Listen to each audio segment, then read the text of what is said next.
Good morning. Welcome to Pathways to Financial Services Careers. My name is Julie Brisky, and I'm the Senior Director of Talent Initiatives at Toronto Finance International.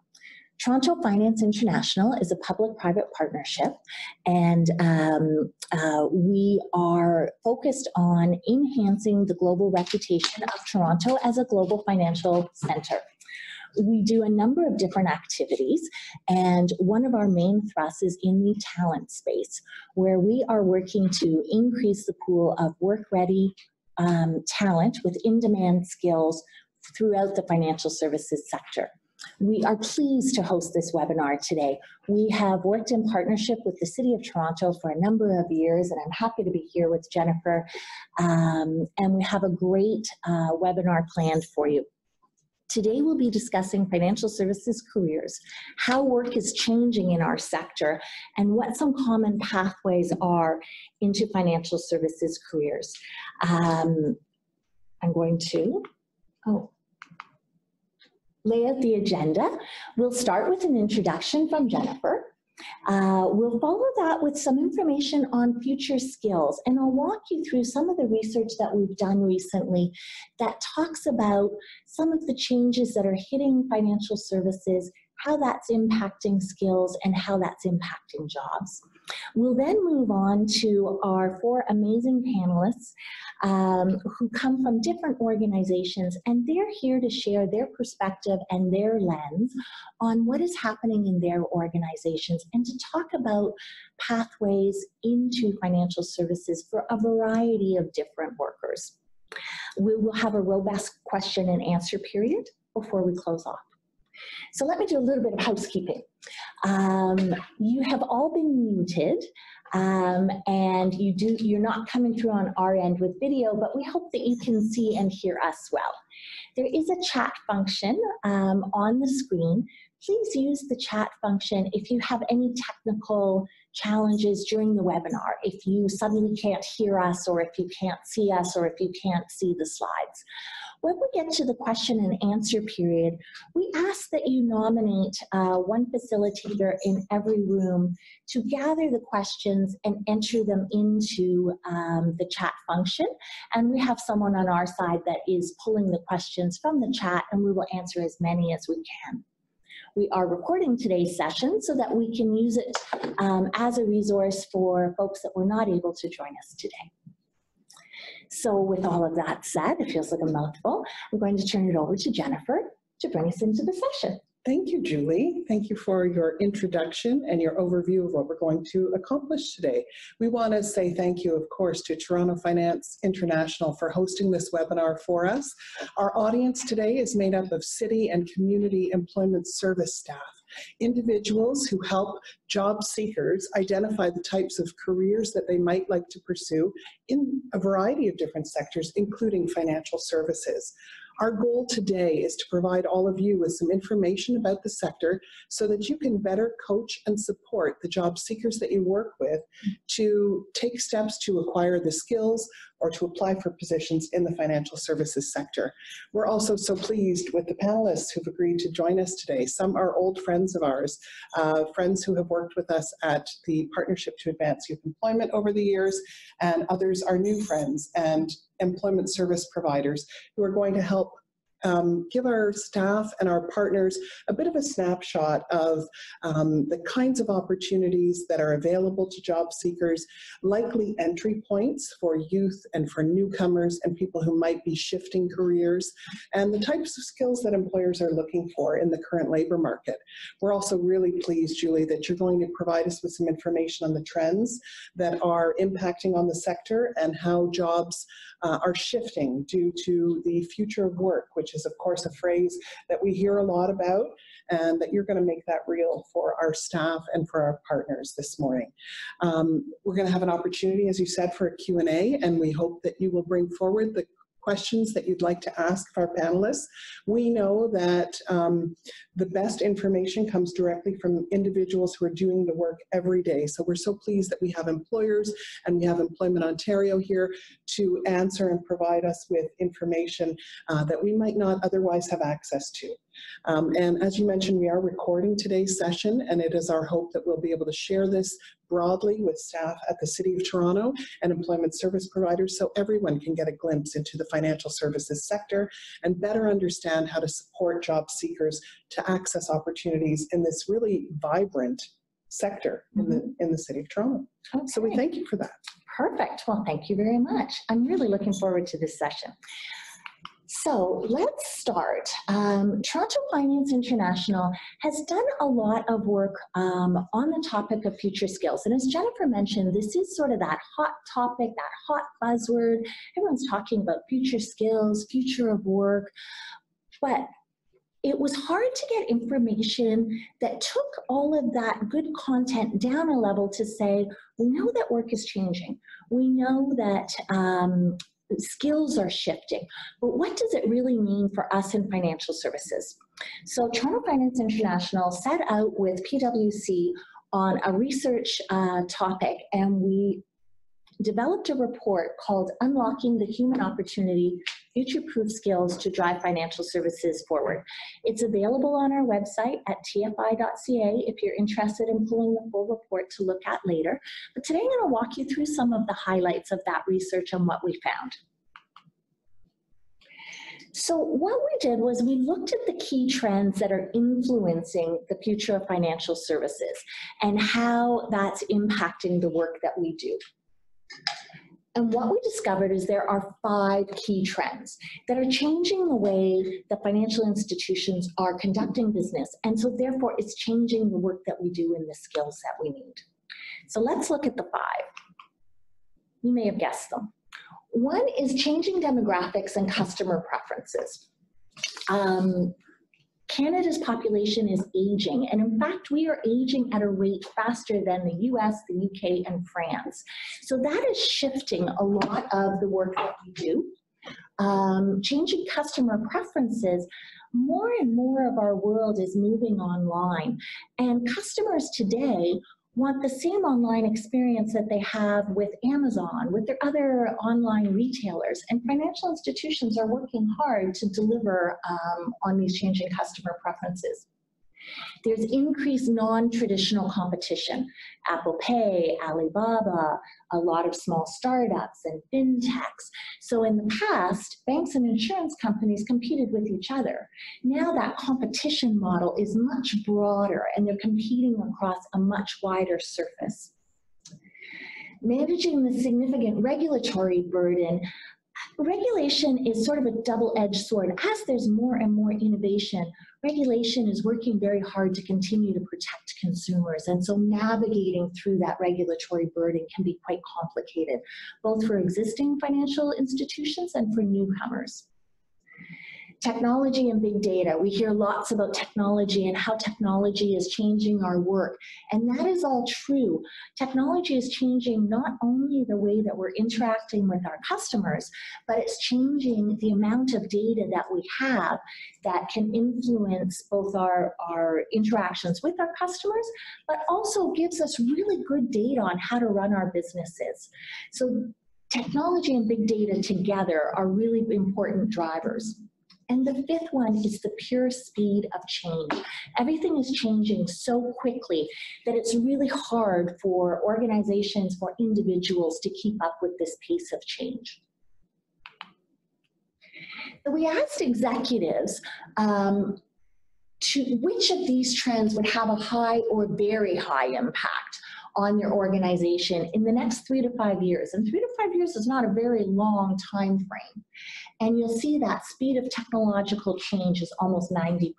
Everybody believes that this is one of the #1 drivers. Changing customer demographics is high on the list at 71%. Cyber threats is up there at 63%. So all of these things taken together provides us with the backdrop of why jobs are changing and why you're experiencing differences when you're working with companies that you may have worked with for years. So we know that it's changing. We asked executives, how much do you think it's changing? And here's some interesting numbers. 54% of executives believe that 20% of jobs can be automated. 87 believe that 20% of roles will change in the next 3 to 5 years. So that could be automation or just changing processes. And then 50%, half of executives believe that 40% of roles will change. So almost half of roles will change. So it indicates that there really is the strong belief that we're experiencing a lot of change very, very quickly. We looked at which skills would become more or less important, and you may be surprised at some of the results here. So we looked at the top 5 most critical skills in the next 3 to 5 years, and when we do open forums, this is where I pause and let the audience weigh in, but since I have you as captive, I'll just tell you. Skills that we need more of. Change management, which perhaps is a surprise to no one given what I've just said about the amount and the frequency of change that we're all experiencing. Statistical analysis and data mining is becoming really critical. As we have access to more and more data, it becomes critical to know what to do with it and to use the data in ways that can help us drive our businesses forward. Working with new technology platforms is becoming increasingly important. So that technical or digital savviness, adaptability, being able to pivot, being agile, and creativity and innovation. Creativity and innovation becomes more and more important as business lines change, as we change the way that we do things, as we automate some of the more routine tasks. The belief is that we free ourselves up to be a little bit more creative and a little bit more innovative. So the flip side of this question is, which skills do we think we will need less of in the next 3 to 5 years? And again, this may surprise you. We think we'll need less of quality assurance, budgeting, project management, sales, and process management. And if you think about what all of these skills have in common, many of them lend themselves quite well to automation. There are repeatable tasks that perhaps we can automate, that we can get systems to do that first level for us, and so these skills become less important. Project management is often a surprise for people that they see project management on this list. And we're hypothesizing a little bit here, but we are imagining that the reason it shows up on the list is the trend towards agile work teams and agile methodology. So less about formalized project plans that take us 5 years down the road, and more about iterative development and iterative teams and working cross-functionally. So how do individuals future-proof their career? We've just said that the world is changing, the jobs are changing, what we need to be thinking about is changing. What are the skills that will serve us well into the future regardless of our role? Our research broke it into 4 quadrants. We have human experience skills, which include communication, teamwork, collaboration, influencing. These are the skills that are unique to humans. We can't automate these skills. They'll become increasingly important in the future. Reimagination skills touches on the previous slide when we talked about innovation and creativity. This is really looking at things in a new light and driving for innovation. We need some curiosity and some problem solving. Pivoting skills become really critical as we move forward because we've just said that the work is going to be continually changing. So individuals who can increase their adaptability, who are agile learners, who have good resilience, will do very, very well in the future of work. And our fourth bucket is that more technical skill. Today it's data acumen and digital skills. But tomorrow it could be something else. This quadrant is really a placeholder for technology. As workers, I think we all need to up our level of technical digital acumen and how we use data. 3 years from now, this bucket may look very different, but we'll still be focused on technology.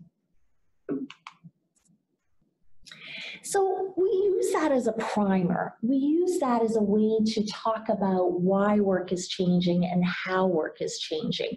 But now I'd like to introduce our panelists to you and invite them to come and sit down so that we can talk about what they're experiencing on the ground in their own organizations.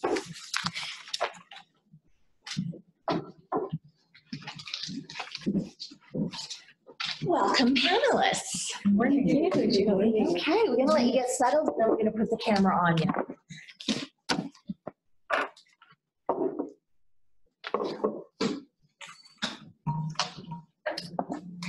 Thank you so much for joining us all. We now have camera, yes? Excellent. What I would like to do to get us started is I'd like to take a minute for everyone to introduce themselves, because it is so great to have you here. And I think that knowing your background, your roles, your skills, and what you're experiencing day to day will help set the context for the discussion. So Denise, let's start with you. That's great. Well, first of all, thank you for inviting me and giving me this opportunity to introduce Intact and also help some folks out there in finding their new roles. I think that's exciting. And I enjoy the panel that I'm here with today, so that's great. So Denise Thompson, I'm the Vice President for Human Capital Management at Intact. Intact is an insurance company. We're the parent company for Intact Insurance, BrokerLink, One Beacon, and in Barrera Direct, as well as a new acquisition called On-Side Restoration. So just to give you some idea of what I do at Intact, I'm in the HR strategy realm. We have 3 people strategies at Intact that are part of our priorities. One is to be a best employer, meaning our people are engaged. The second is to be a destination for top talent and experts, which is very aligned with why we're here today. And the third one is related to the future of work and future skilling people. So those are the 3 key priorities. One of the things you asked me about is my career path and how did I get here. And I think that's helpful because it helps people to see that you can shift around a bit. I started off in economics. That's what I studied in university, and was in banking and in sales, and fell into insurance, which is what everybody does, by the way, unless you're an actuary. So I fell into insurance, and how I did that was I had applied for a job. I was desperate. It was that time period when the economy was just a bit tight, and I was really trying to try everything, and I had a car accident. And the next day had a call for a job interview at the insurance company that was the insurer in the car accident. So it was very bizarre, but I can tell you that that helped me. It helped me because I understood the process. I understood insurance a little bit better. So it was maybe the worst thing that happened that day, but the best thing that happened that day. And entered into the insurance world, which then led to a career in HR. So that's kind of my background, and I think it gives an insight into the transitions people can make that can help them as they move through their career. Excellent. Thank you, Denise. Cliff, let's hear from you. Great. So first of all, again, thank you. This is a great opportunity, I think, one, to meet new colleagues in the industry and to meet colleagues that we've worked with in the past. And so, Julie, my name, again, is Cliff Barrera. I am the Senior National Manager Recruitment for RBC's contact and advice centers across Canada. And what we basically do is RBC has 5 main business lines, and we support the hiring for our Canadian banking operations team across Canada. A little about myself first. I am originally from Pakistan. I've been in Canada for a little over 30 odd years. When I first came here, I studied engineering in Pakistan. Came here, I was a newcomer at one point. At that time, I'd say there weren't too many opportunities to get assistance in finding a job. However, I was lucky enough to find a job in retail. And that helped me understand that my passion was working with people and being able to interact with people. And so it was a pivotal moment in my life because it helped me understand where I wanted to see my career go. And so I started to focus on a human resources career and my education to upskill myself. Went back to school, got my certified human resource management accreditation. And then at one point, found myself looking for a job, because after about 7 years of being with the same organization, they were downsizing, and found myself looking for a job, and was lucky enough to meet someone who referred me to RBC. Started as a part-time CSR in the front lines, and I thought that was great because it helped me build a strong foundation in understanding the organization. RBC as an organization is very, very large. We have different business lines. We all focus on the same thing, which is to help our clients, to help our customers. But it helped me understand that if I started at a certain point at the entry-level position, it helped me learn and grow. And so in keeping the HR focus, I continued to progress through all the various roles. I was in manager of client services. I was in account manager in personal and business banking. Had an opportunity to work in employee relations and training. And for the last 12 years, I've been with recruitment. Now, recruitment for me I think has always been a passion. I did in my previous role, but also in RBC. I think what I enjoy about recruitment, and I'm going to tie this into what we're talking about today, is it gives me the opportunity to meet, or to have the privilege of meeting, many individuals, whether they be newcomers to Canada or they be new grads or individuals who are looking for a job. It gives me a chance to interact and meet with them to help understand how we can support each other, how we can help give them an opportunity to get a job. And last thing I'll say is one of my passions is volunteering and giving back to the community. I was in the Canadian Armed Forces for a couple of years as a reservist. Unfortunately, I had a shoulder injury, so I had to leave. But I've had the opportunity to work with organizations like the City of Toronto and Access Employment, and that's where we meet a lot of different individuals. And so happy to be here today to try and share some information that will hopefully help people find jobs. Perfect. Thank you very much. Hi, Julie. Thank you so much for inviting me today, and it's a privilege to be here with the panelists. My name is Han. I am from Access Employment, and I'm the Director of Bridging Services at the organization. It's a program essentially for newcomers to Canada. It bridges their skills, experience, and education, and try to find commensurate work here in Canada. And Financial Services Connections program is one of our bridging programs. My career path, I have a Bachelor of Science in Teaching English as a Second Language at University of Toronto, Nonprofit and Voluntary Management at Ryerson University, and currently working in my Master's in Public Administration at Queen's University. But I started my career teaching English to newcomers and international students at various colleges and private schools, and of course overseas. That was really interesting. Moved into employment services for barriered individuals, individuals on WSIB. Moved to settlement services under language and skills development, again working with immigrants to Canada, and of course now working back in employment services under a bridging program. So I'd say over my 20-year career, it is working with newcomers to Canada. Yeah. Okay. Yeah, thanks. Thank you, Han. Tina, welcome. Good morning. Thank you. Thank you for having me. It's a pleasure to be here and be with the rest of you. So my name is Tina LaFave. I'm a talent acquisition partner, fancy title for a recruiter with TD Bank. I've been with TD going on 32 years. I started in the nursing field industry, dropped out of nursing school, didn't have a plan B, and ended up starting at TD. When I was 21. So now everybody knows how old I am, which is okay. And started off in a very entry-level position on the phones and had a variety of roles in management, managing teams and facilitating. And now I've been in recruitment like Cliff for about 12 years. So, and recruitment is my passion and love it. And that's a little bit about me. So thank you for inviting me.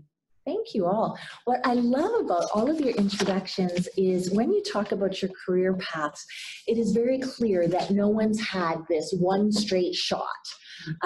Everyone has taken their foundational skills, their future-proof skills, and leveraged them from one career to the next, to the next, to the next, and probably have found passions along the way. And I think that is an important message for people to understand. And we often work with students when they come out of school and they're so worried about, will they find that one job for life, their first job? And I think it's good to know that there are lots of twists and turns in the road. So it's a terrific foundation. Thank you each for sharing that with us. So the overview on future skills that I walked us through covered some of the high-level trends that are impacting work within financial services sector. But I'd like to ask you each, is this what you're experiencing in your own organization? How do you find that work is changing within financial services for your organizations? Denise, let's start with you. Sure. So I would say we are creating change. So that change happens at the pace of the organization and at the pace that makes sense for the organization. What I think is happening, there's three things that are happening within insurance and financial services, but especially within our organization.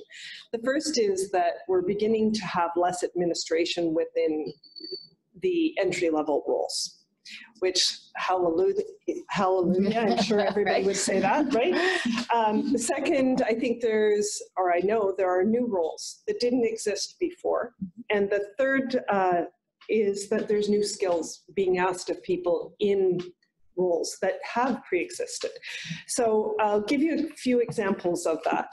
In my team, I have a person who is responsible for social media and a person who's responsible for marketing for talent acquisition. 5 years ago, those positions did not exist, and I know that many teams don't have them. Some large organizations like RBC and TD, yes, but not every organization has those roles, and those are fairly new roles. We wouldn't have had a social media person out there making messages to candidates on a daily basis in the past. So they're very close to home.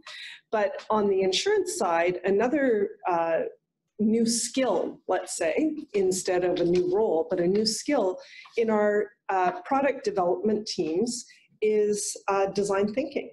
So that's a new skill that group is leveraging that wouldn't have been part of their day-to-day or their programs or projects for product development 5 years ago. Right. So that's a couple of examples I think that could be helpful. Okay, perfect. Thank you. Cliff, what about at RBC? What are you experiencing? I think it's important for me to say that RBC is an organization, a people business. We don't believe that will ever change. The people aspect of the organization, that interaction with our clients will always be there. Having said that, just like Denise, I believe automation, innovation, AI, these are things that are now in our workplaces and are helping our workplaces transform. So what do? Well, being a business, a people business, these three points that I just mentioned, innovation, AI, and automation, I believe will augment the people work that we do. Helps us become faster, do things better, to help our clients. Ultimately, our goal is to make sure that we are there for our clients and to serve them in the best way possible. And so at RBC, while we see things changing, because things, I believe, in this world are changing and we need to change along with it, because if we don't, we won't be able to provide the best service to our clients. And so what we do at RBC is we continue to encourage a culture and an environment of ongoing lifelong learning. If there are roles that perhaps may be impacted or by technology, what we've been doing is we have formal, informal, on-the-job training to help our employees develop new skills to help them get ready for the future world of work, essentially. And so I think it's really important that everyone, when looking for a job or when in an organization, have that mindset or that ongoing learning mindset, because in order to be successful and help the organization be successful for our clients, we've got to continue to develop those skills effectively. Right, and that's one of the things that the research found was learning agility and adaptability becomes increasingly important. Exactly, right? So exactly. learning how to learn all It helps over you. again. It helps set you up for success, whether you're looking for a job or whether you're in an organization. It helps set you up for success. Agreed. I'm going to come back to you, Han. And Tina, I'm going to ask you the same question. How do you find that work is changing? I find it's changing, I'm hiring mostly entry-level positions in the contact center.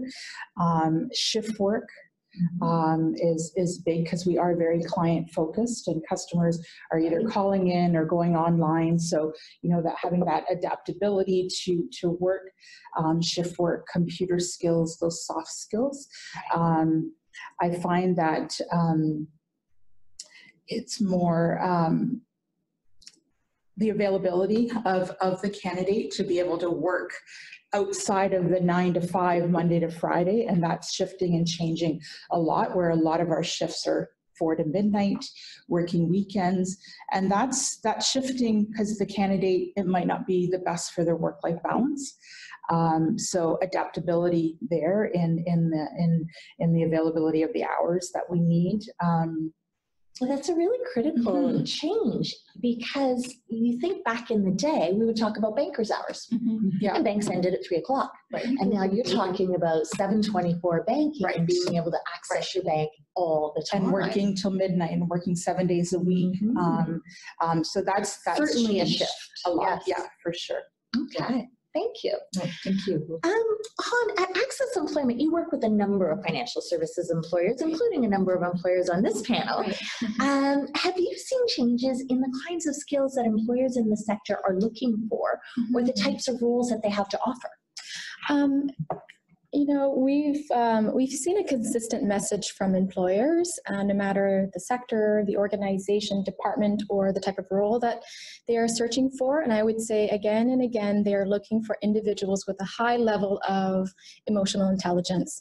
So someone that has communication, teamwork, empathy, ability to adapt, flexibility, growth mindset. So that's what I find that they're always looking for. And I believe it's because the economy is changing, where, of course, technology, as you noted earlier, but we're moving to more of a gig economy where everything is project-based, contract-based. And so an individual may be working with projects and teammates that may be overseas in a different department, maybe temporary. So in order to navigate this very complex environment, the individual really needs to have a high level of people skills in order to reach the outcome of the organization. So I would say consistent message is emotional intelligence, soft skills, people skills, that sort of. Yeah, for sure. Yeah, that comes up time and time again. Right. It's those foundational skills, regardless of the role, Right. particularly as we get into these cross-functional teams. And Han, you made a good point about agile teams and teams in different locations. And those are tricky relationships to manage and still get the work done. Right, exactly. Yeah. Interesting. Julia, I'd just like to add to that. Yes, please. So absolutely everything that Han just said, I agree with. I think soft skills are really important. In terms of a job seeker, one of the things I will say is the ability to articulate what they bring to the role, their transferable skills. They may have these soft skills. They may be very agile and be able to adapt. One of the things that I found is sometimes when I talk to someone looking for a job, perhaps a newcomer, or even individuals who just graduated, they have the experience and the skills, but sometimes they have a challenge articulating that. If they're able to focus on how to articulate that, to help the employer understand the value they bring to the business and to that employer, I think that's going to be very important. And sometimes individuals looking for jobs don't necessarily understand how important that is. Right. I think I agree 100%. Yeah. So in addition to the emotional intelligence aspect, I see that the trend is under digital skills, as you were noting earlier as well too.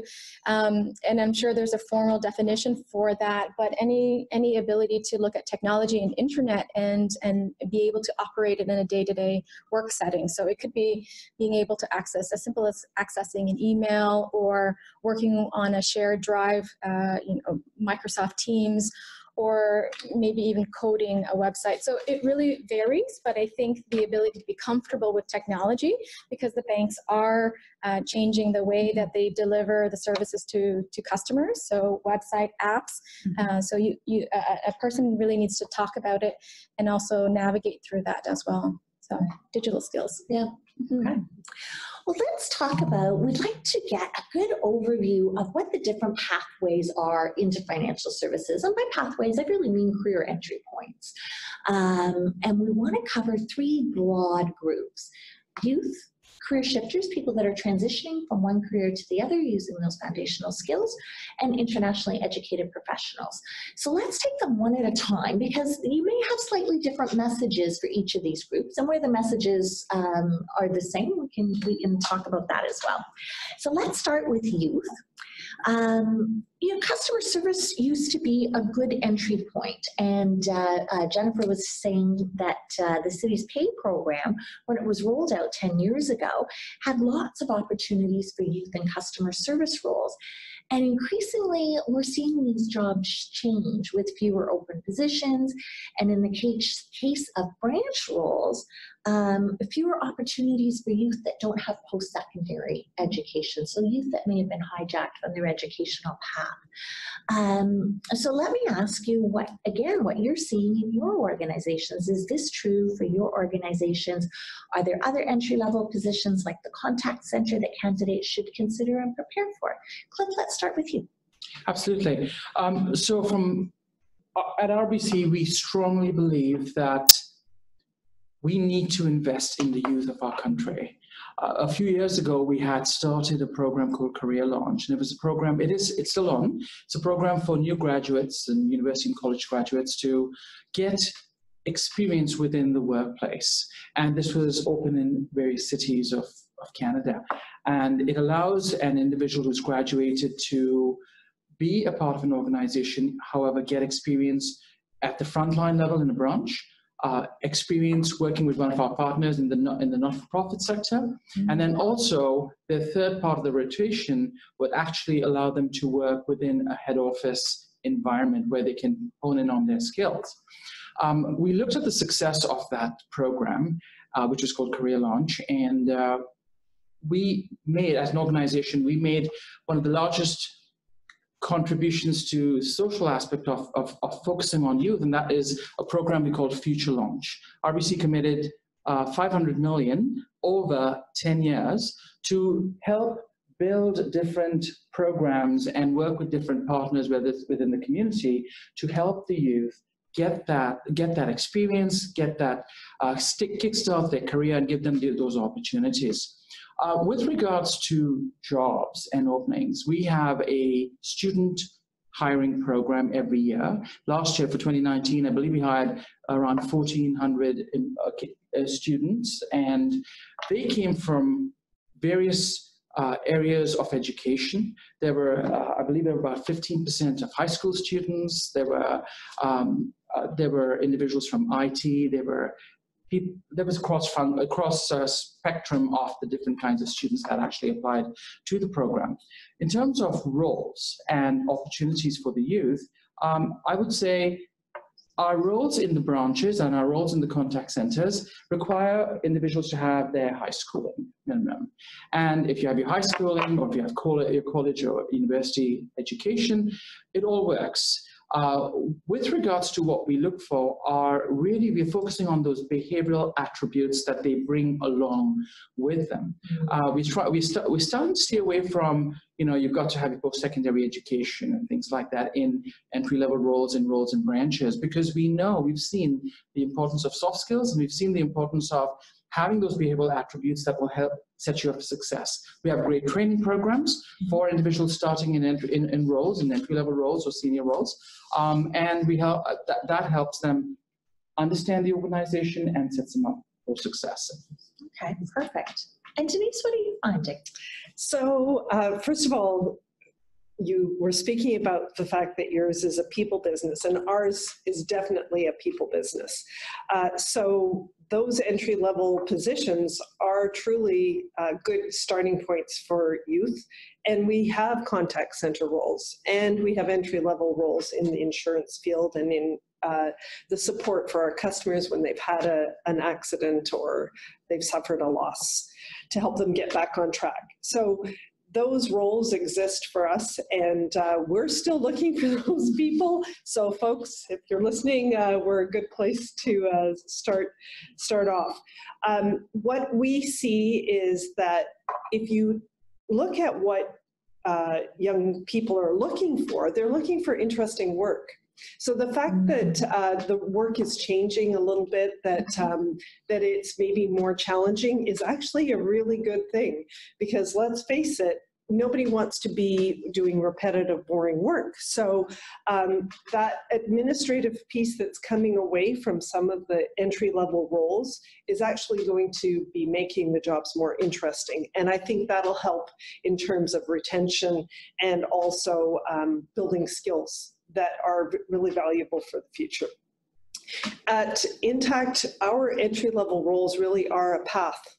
Vast majority of the people who come to our organization follow a path through the organization that comes in through an entry-level role, and they're developed from within. We have very low turnover, and therefore you can see the people getting developed. We also do a lot of cross-functional rotations. So we believe in insurance fundamentals. So having a strong knowledge of insurance, and whether you perhaps had a college or high school diploma or a university degree, having your insurance fundamentals through the Insurance Institute of Canada helps you to build some of that knowledge, and then on the job.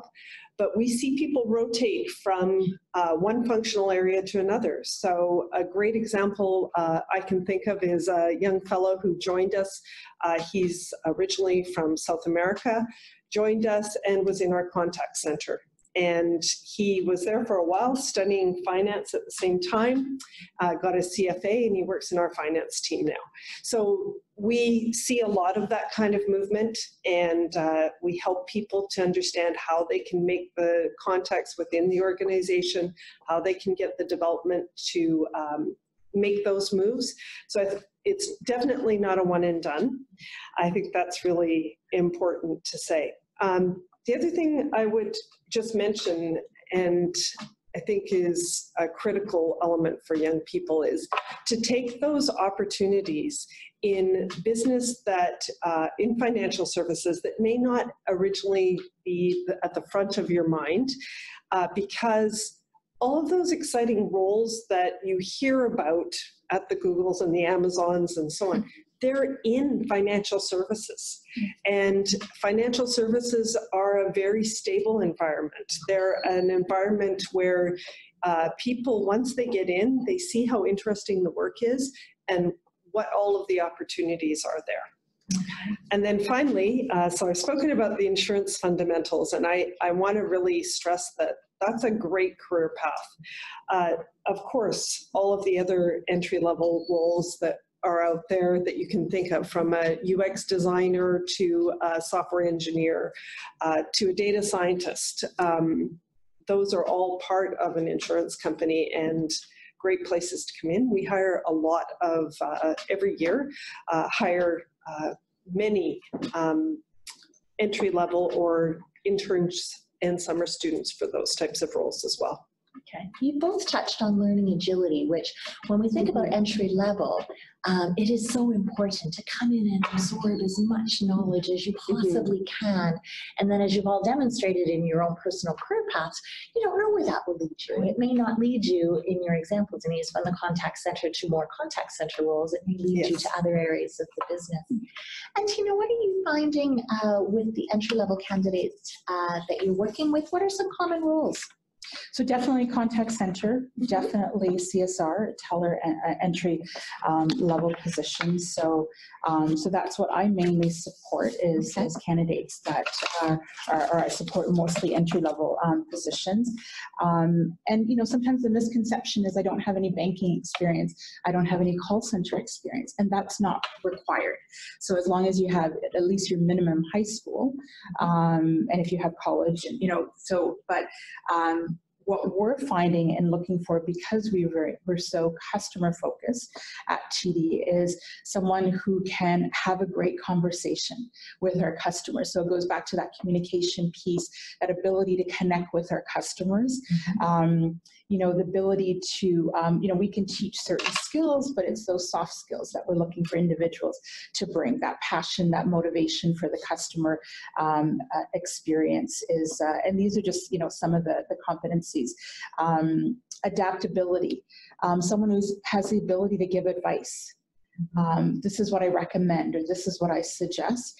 So lots of opportunities for young people to come in at an entry level, learn the culture of TD, learn the call center environment, the metrics, the systems, and then folks move their career into other pathways into the organization. So a contact center, definitely amazing to start at. I mean, that's where I started my career. And you learn dealing with many different types of customers on the phone, and how to communicate, and how to problem solve. And at the end of the day, we just want you to have an amazing interaction and experience, because TD is all about the experience with our customers with each and every interaction. Right. Yeah, and I think that, as we talked about in the research, that changing customer preference and the expectations from customers is really increasing. I'm going to shift gears a little bit and talk about career shifters and candidates from other industries. And you had mentioned, Tina, that you don't necessarily need to have banking experience. No. And I'm going to merge these two questions together and talk a little bit about workers from other industries and internationally educated professionals. Let's put them together a little bit. Is the increased focus on these foundational skills good news for career shifters and people bringing skills from other industries? And what are some strategies to really showcase the skills that you may have acquired in other industries or in other countries, in international settings? Let's start with you, Cliff, on that. Sure. I'd like to start by adding to something you mentioned earlier, Jillian. That was, you talked about bankers' hours and how that's changed, right? Mm-hmm. In the same way, I believe banks have changed. Banks are no longer just about branches where you go in and put your money and you take your money out. At RBC, we've got, like I mentioned, 5 functions. We've got capital markets, wealth management, insurance, investor and treasury services, and then Canadian banking operations. So in talking about career shifters or individuals who are new to Canada, newcomers to Canada, looking for opportunities, when I have conversations and I have an opportunity to meet with individuals looking for jobs, one of the things I like to try and help them determine, and I like to determine, is where is their passion? You may have a plan A. I studied in IT and I want to be in IT, absolutely. Hopefully that will work out for you. Hopefully you'll get that opportunity right away. But in the contact advice center environment, because I meet a lot of people who are looking for jobs in financial services. What I talk to them about is it's sometimes there's this myth about working in a contact or call center environment. But just as banks have changed, the whole contact center environment has changed. Our clients are looking for opportunities to connect with us to get that financial advice as fast as possible, whether it be through telephone, chat, video chat, etc. And so while we always have branches, we always have that people interaction connection, a lot of our clients do call in to our contact centers. And so I say to individuals who are newcomers to Canada, or to people who are looking to change their careers, is that if you have those basic capabilities, that the emotional intelligence, the adaptability, if you're able to connect with clients through a conversation, pick up on cues, and help build that rapport and give the client what they're looking for in terms of the right financial advice, the right guidance. That's what we're looking for. Mm-hmm. So you could have that if you studied in the financial services sector. You could certainly come in, get to know the organization in a contact center environment or at a frontline role, whether it be a client advisor or banking advisor. Build your foundation through the different training programs we have, because we have very intensive, but very informative training programs to help set them up for success. You build your foundation, and perhaps you may want to be in HR or you may want to be in IT. Now, ideally, if you can get a job right away in that area of in which you studied, that's great. That's awesome. But you may want to have a plan B as well, that if you don't get there, how do you get there? So you could come in, learn about the organization, build your skills, build your knowledge, and then in time, we encourage career discussions. And so through your career discussions with your leaders, with your managers, you can hopefully move to where you want to be. And whether it be a role in Canada within your community or an international role, we have all sorts of opportunities. And so there definitely are lots of opportunities available. We constantly have jobs posted. I'll talk about the contact centers for just a moment, because we are always looking for people, always. We have a partnership with Access, with the City of Toronto, with other placement community agencies within the area where our contact center is. And we're looking for those basic skills. Now we have an interview and a recruitment process, absolutely. But if you really want to be there and you want to be successful, we want to give you that opportunity for sure. And it's a great way, as you said, to learn the bank, because you're learning from that foundational role. Right. So Tina, I'm going to come back to you and say, what's your best advice for how people should demonstrate that they've got these foundational skills, that they've got these skills that you're looking for? It's hard to walk into an interview and say, hi, I'm Julie, I'm very adaptable. What's your best advice? For like career shifters and internationally educated professionals to really showcase what they've learned from other industries and other countries. Definitely their transferable skills, not to be afraid to highlight their transferable skills. Obviously their communication, their confidence, that they are customer focused. I just hired someone from South Africa. She just arrived in September. No banking experience, never worked in a call center, but worked business to business back home. She came into a group interview, had her communication was amazing, very concise. She had great energy, great enthusiasm. I think personality speaks a lot. And she was hired. So that's a good news story for her to be here since September. So I think, bringing your communication skills, your energy, your enthusiasm, even folks that maybe worked in a factory, but maybe they've worked years ago, even if it was 10 or 15 years ago in the customer service industry, they can share and highlight those skills, right? And just share their confidence, right? Even for newcomers. I think, they have this wealth of experience back home, but share and really highlight what they can bring to the role, I think is critical. So, okay, perfect. Yeah. Denise, I'm going to come to you because insurance has a long history of leveraging skills that people develop in other industries. And there may be some pathways that our audience is not aware of. Absolutely. Tell us Absolutely. what you see. So I can, off the top of my head, give you a couple of examples. We have physiotherapists who help who are now claims adjusters and help our customers navigate an insurance claim when they have an accident benefits claim, for example. And they have a good idea of what's happening with that person and what does that mean in terms of the medical outcomes and so on, and how they're not providing counsel from a medical perspective, but how to navigate the claim. So they have an understanding of what's going on. That's really helpful. We have meteorologists who work for Intact. Meteorologists working for Intact in our data lab, helping to identify, well, where would we be having an issue? Where is climate adaptation a critical element for an insurance company? I think they're called geomappers. Those are folks who are looking at what's the lay of the land and what's happening in the landscape that we need to be aware of as an insurance company. Someone who perhaps came from the Navy and joins our Marine team on the insurance side, learns insurance, but has a great knowledge of what happens with ships, so they can provide great insurance counsel to the broker who's working with the customer. So it's a really wide variety of people, and I think the key thing is if you're somebody who's trying to make that shift, my example would be my personal example. How do you help the organization understand what it is you bring that bridges?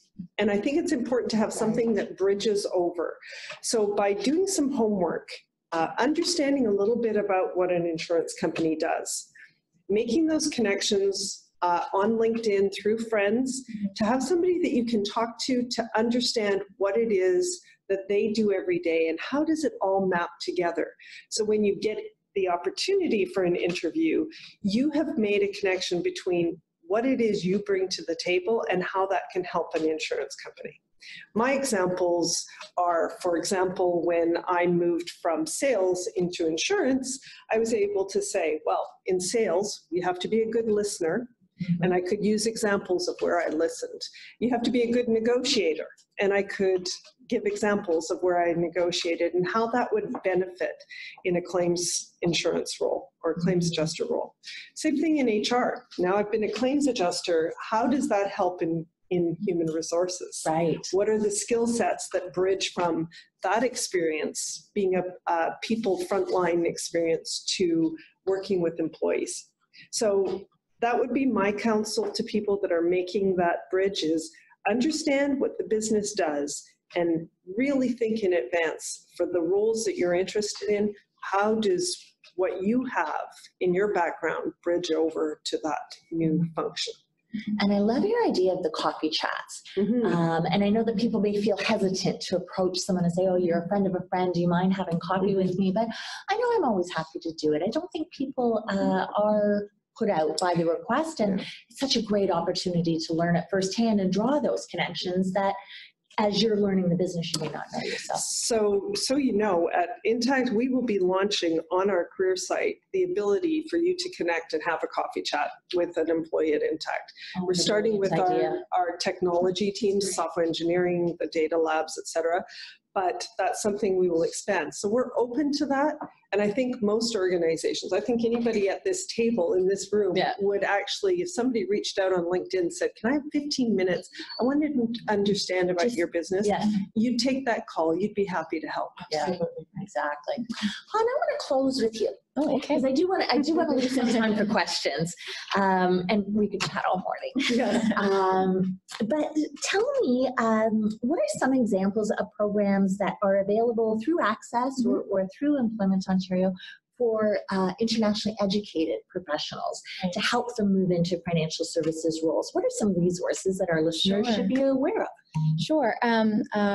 At Access, we're one of the many nonprofits that offer Employment Ontario, and they are employment services, connecting them to employers, inviting them to events, connecting them, of course, to job postings when we work with the employers themselves.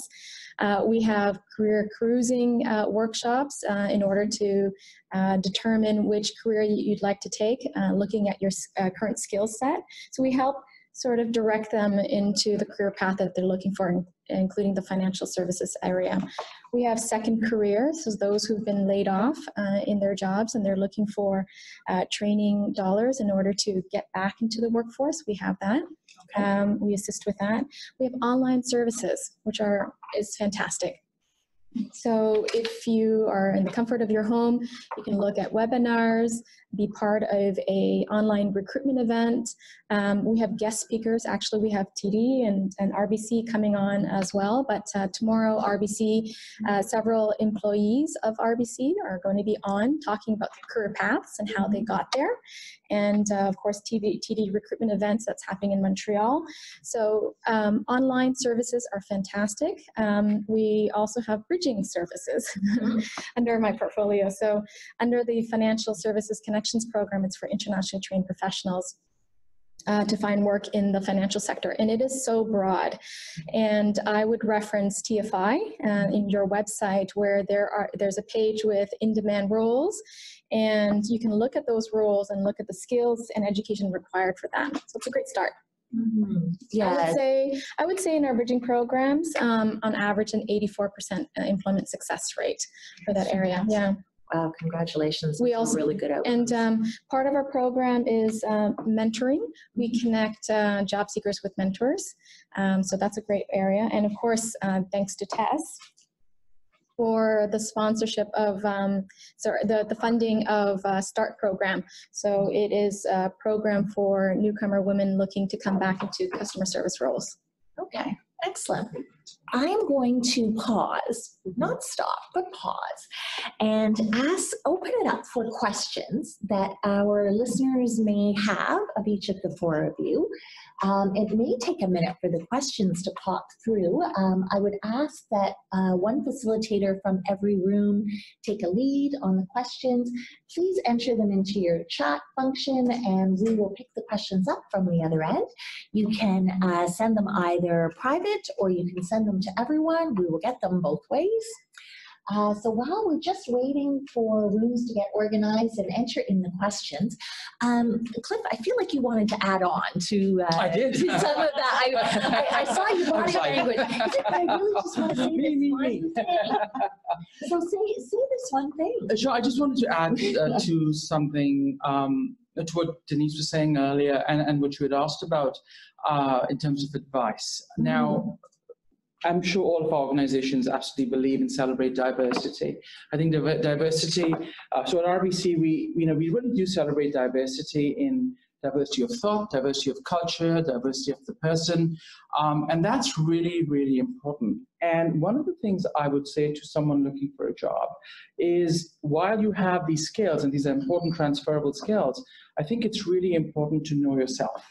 To know yourself, know the skills you bring, and how you transfer them over into the role. The other thing I'm going to say is if you're looking for a job, I think it's really important to find a job where you're going to be happy and you're going to thrive and you're going to grow, because I think that's what we want. We want individuals to join our organizations who will come in and then grow into different areas. I recently met someone and he's new to Canada, has his education in financial services, and he was working in Tim Hortons. And he was not able to get a job when he first came. But I asked him, I said, help me understand, what your education's like, what kind of skills you bring, etc., and about your current role. He says, well, I work at Tim Hortons and I serve coffee and tea. I said, what else do you do? Well, that's about it. So we paused for a second. I said, think about it. Think about what you do in the role. You serve customers. You develop problem-solving skills, customer service skills.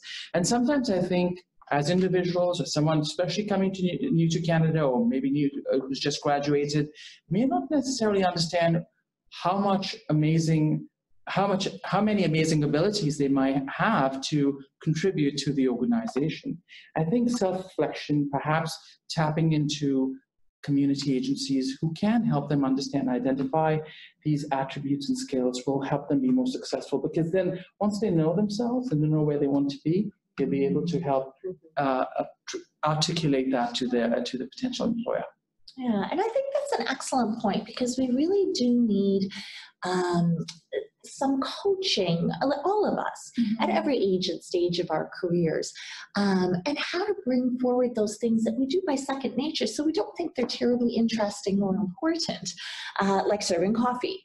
But it's customer service, and it's problem solving, and it's multitasking, and how do we bring all those skills to bear? How are we doing on questions? Okay, well then let's continue. It's back to us. Yes, Tina. Can I share yes, with please. Starting, a lot of job seekers that I meet are looking for a particular job here. Right. And not necessarily at more of the entry level. Right. And they're like, I don't know about the contact center, but understanding to get their foot in the door. Right. Of an organization and learn the culture, and learn, for example, what TD is all about, how customer focused we are, and then grow their skills and move on to other roles. If their long-term is to get into private banking or wealth management, but starting in the contact center and then moving into our direct investing division as an investment representative, which will eventually get them into the wealth. So with, you know, entry-level positions like Easy Line and credit cards and fraud, is an amazing platform to start. You know, there is a time in the role, let's say it's a year in role, but while you're in the role, you can actually shadow in different lines of businesses and talk to other employees and say, tell me about your job, what is it that I need to do, what are your challenges, and really develop their career. And I think some people just say, I don't know if I want to start in the contact center. Where is that going to take me? If they have the patience to say in the next 3 to 5 years, I can get to that job where I want to be, where I studied, and all of that, right? And so individuals can go on that path for the contact center, or they can go in that retail side. If it is to become a financial advisor, I'm going to start off as a CSR. I'm going to move into an FSR role. What's an FSR? Oh, a financial service representative. Okay. Sorry, in a branch. I know we love our acronyms, right? We do. A financial service representative in a branch. I might want to manage tellers. I might have a passion to be, you know, the manager of the branch itself, or become a financial advisor, because maybe back home they were a financial advisor for X number of years. So it's, you know, I say to job seekers, it's okay to start at an entry level position. Not everyone wants to do that. And, you know, and I'll say, well, how is it working out? Because you do want this job here, but, you know, at 5 years, if you start in this role, you can achieve that in the next 3 to 5 years, right? So that's what I say to a lot of individuals, is to start. So I think we have a question. Well, let's finish this. It's interesting because I often present at bridging programs and different conferences, and particularly internationally educated professionals and career shifters who have driven their career beyond the entry level. Yes. Ask me that question, and I actually don't know what to tell them. You know, should I take it? Should I go backwards to go forwards? Yes. Or should I hold out for the perfect role for me? Right. And your advice is, well, it depends on the individual. Yeah, how long do you want to hold out? If you've been holding out for 5 years and you still haven't landed that job, think of what you could have accomplished in 5 years, starting an entry-level position and moving towards that ultimate end goal. right? So, yeah. So it's a good, right. Absolutely. Okay. Yeah. Denise, this question is for you. Beyond the contact center, Right. can you give some examples of entry-level positions in insurance? What else should we be thinking about for insurance at the entry level? So we have programs that are trainee or development programs, 2-year programs where we bring folks in who learn a specialty. So it's usually commercial insurance or our specialty lines insurance. Those are entry level, but we hire to the frontline roles as an underwriter or a claims adjuster, not necessarily only through the contact center. So we will hire into those roles.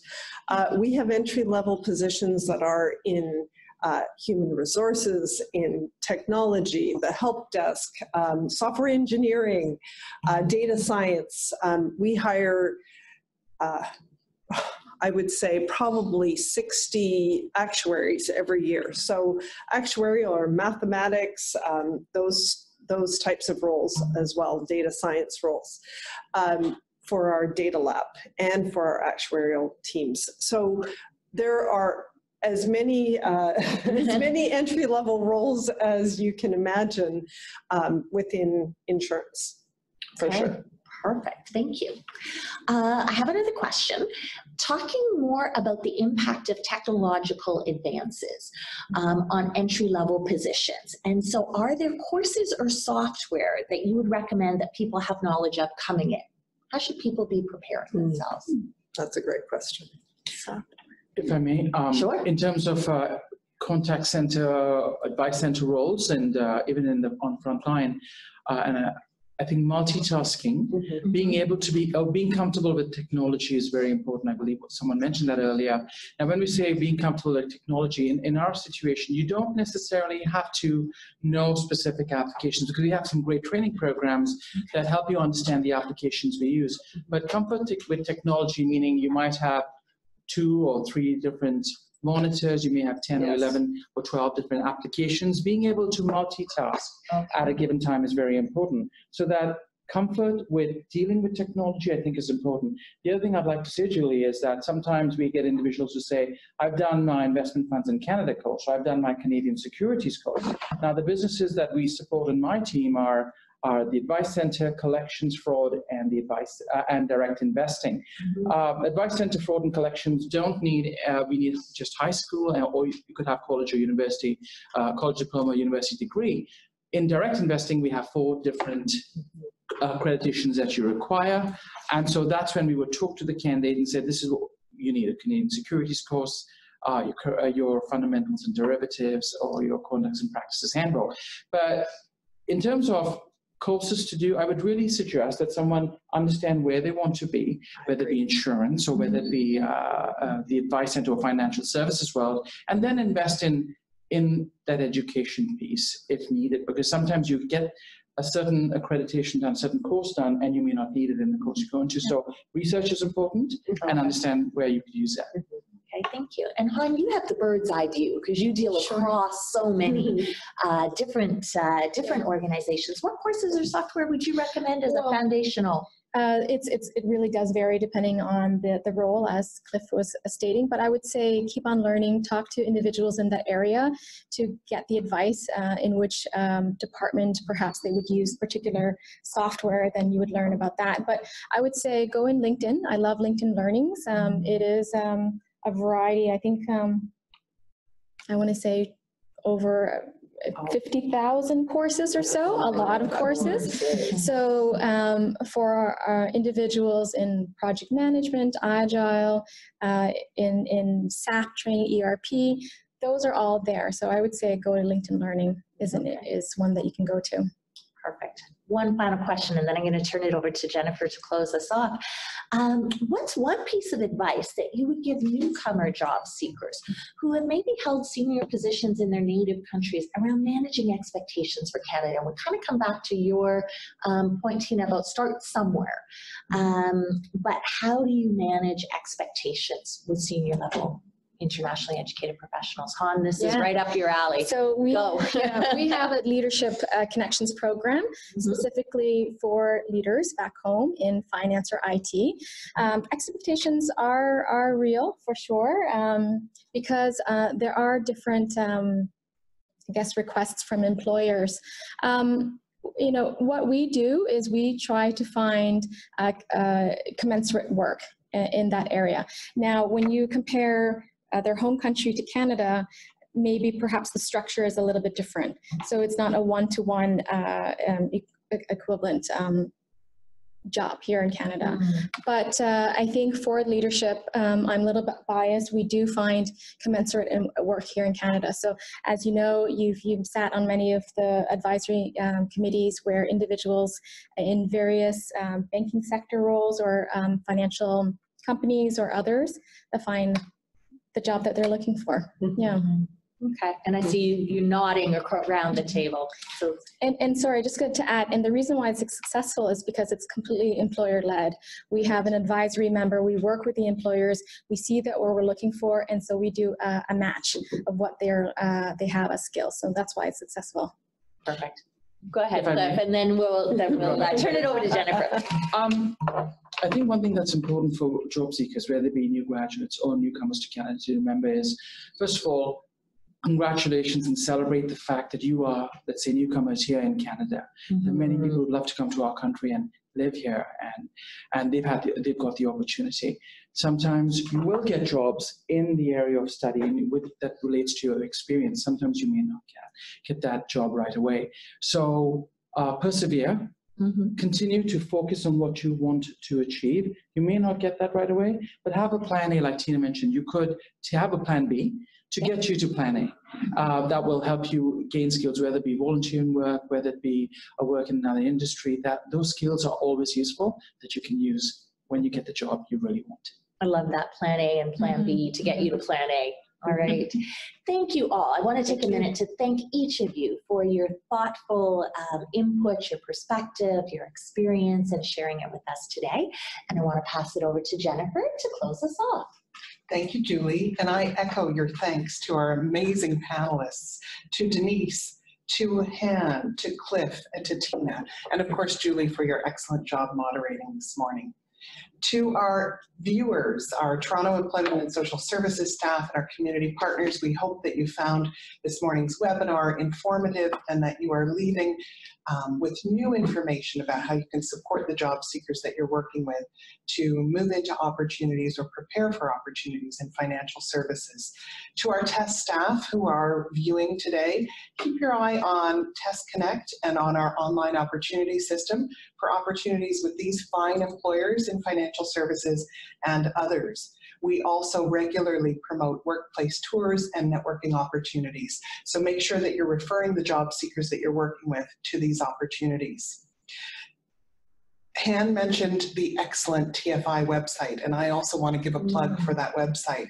If you want to learn more about in-demand jobs in financial services, the kinds of academic credentials that employers are looking for, and likely career paths, please make sure that you earmark a little bit of time to check out the TFI website and to make sure that your clients and the job seekers you work with are aware of it.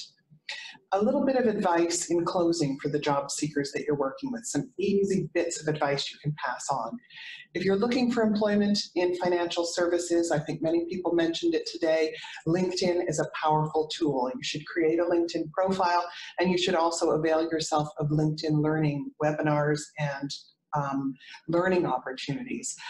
If LinkedIn Learning is not an option, the Toronto Public Library makes the entire LinkedIn Learning portfolio or curriculum available under lynda.com, free to anyone with a Toronto Public Library card.